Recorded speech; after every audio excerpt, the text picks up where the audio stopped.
Souvenir de l'été 2006. Alexandre Milinkevitch et Nicolas Sarkozy se rencontrent lors de l'université d'été de l'UMP à Marseille. Le premier vient de perdre une élection présidentielle, l'autre en rêve. 6 mois plus tôt, selon les résultats officiels du régime bélarusse, Milinkevitch n'a obtenu que 6% des voix face à l'actuel président Alexandre Loukachenko. Cette année, alors qu'il allait s'engager dans une nouvelle campagne, il s'est retiré au dernier moment. J'ai dit que je pose une condition. Et la condition est très simple. Calculer les votes ensemble. Sa demande est restée vaine. Aujourd'hui encore, le dépouillement des bulletins est réalisé en secret par la commission électorale, composée à plus de 99% de gens qui dépendent du pouvoir et donc de Loukachenko.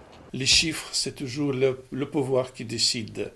Mais je crois que plus que 50% pour lui, c'est bien possible. Désormais président de sa propre association, le Mouvement pour la Liberté, Alexandre Milinkevitch suit l'élection présidentielle de 2010 en tant que simple observateur. Vainqueur du prix Sakharov pour la liberté d'expression en 2006, il admet que la campagne électorale a évolué en 4 ans. Il n'y a pas de répression, on peut librement distribuer les matériaux d'information, on peut rassembler des signatures très librement, mais le sens des élections reste le même parce que nous ne sommes pas presque présentés dans les commissions d'élection. Dimanche, pour la première fois, des observateurs européens devraient assister au dépouillement des bulletins de vote. Un geste du régime Loukachenko pour se rapprocher de l'Union européenne. C'est aussi le rêve du Mouvement pour la Liberté.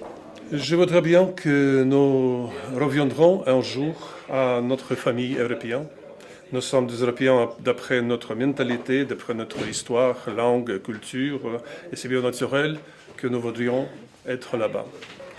En 2006, 30 000 opposants étaient descendus sur la place d'Octobre, au centre de Minsk, pour dénoncer une élection truquée. Dimanche soir, Alexandre Milinkevitch y retournera, en espérant cette fois-ci que personne ne soit arrêté.